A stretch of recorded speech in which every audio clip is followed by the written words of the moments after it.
She opened a letter from 1882, and it whispered her name. Rain poured over a London that felt older than time itself, a city of wet cobblestones and shimmering gaslights. Elena Moore, a writer whose own stories felt stuck in the mud of reality, sought refuge in a forgotten bookstore. It was a place that smelled of dust, aging paper, and perhaps even ghosts. She ran her fingers along the spines of cracked novels, searching for an escape, for a spark she'd lost. Tucked away behind a row of forgotten classics, her fingers brushed against something small, something different. It was an envelope, the color of dried blood, sealed with wax that had long since been broken. Despite its age, the ink inside seemed to shimmer, as if freshly written, beckoning her.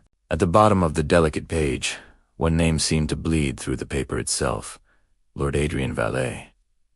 That night, her small apartment was a sanctuary from the storm. By the soft, flickering light of a single candle, Elena began to read the letter aloud. Her voice, usually so hesitant, echoed with a quiet strength through the room. To the one who finds these words, know that my heart still beats for her, though my veins run cold.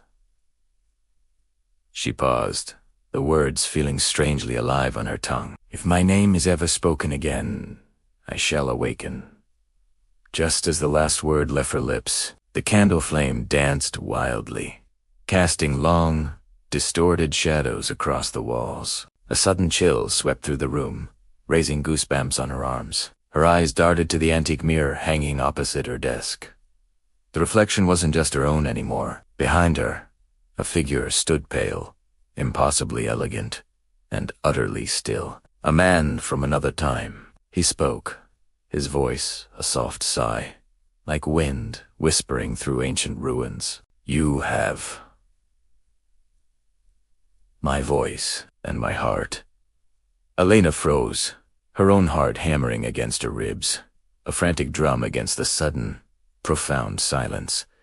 Her breath caught in her throat. You're real, she managed to whisper, the words barely audible. A faint, melancholic smile touched his lips. I was, he said, his gaze fixed on her in the mirror, until your voice called me back from the ink and the silence.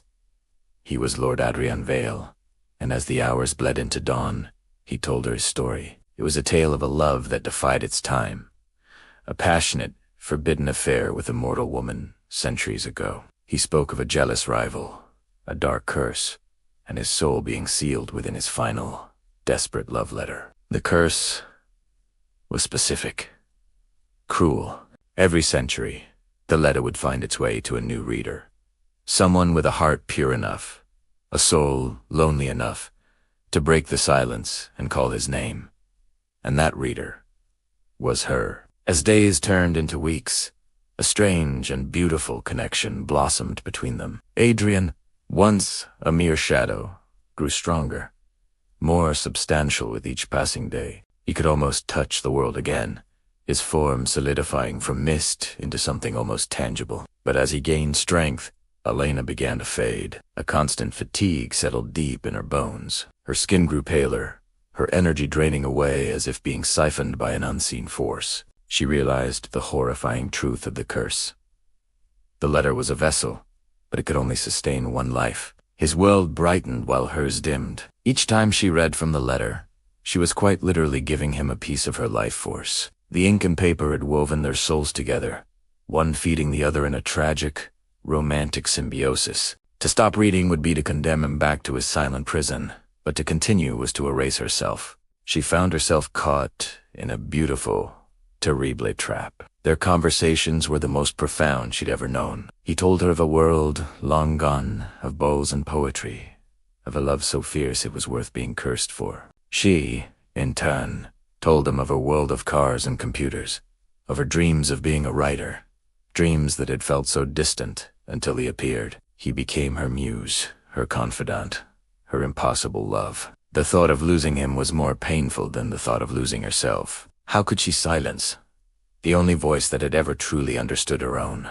The fatigue was a small price to pay for the magic he brought into her lonely life. She would wake up, exhausted but eager, just to see his form a little clearer, his voice a little stronger. She was in love with a ghost, a man made of words, and she wouldn't let him go. One evening, as the sun set, casting long, crimson streaks across her room, she felt a profound weakness, a finality she couldn't ignore. She looked at Adrian. Now so clear he seemed almost solid, his dark eyes filled with a sorrow that mirrored her own.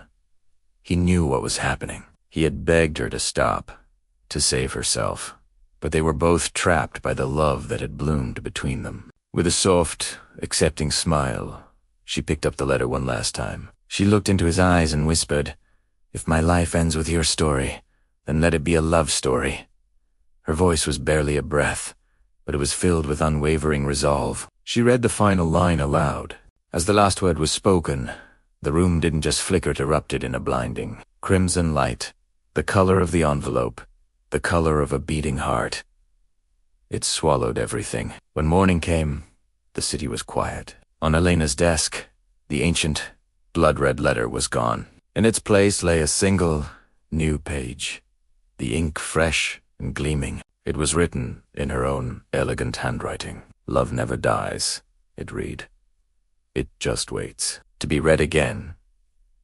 Some stories don't belong to time, they belong to the heart." Thank you for joining us on this journey. If you were moved by this story, don't forget to like, subscribe, and hit the bell icon so you don't miss our next tale. We'd love to hear your thoughts in the comments below. Until next time, keep searching for the magic in the words.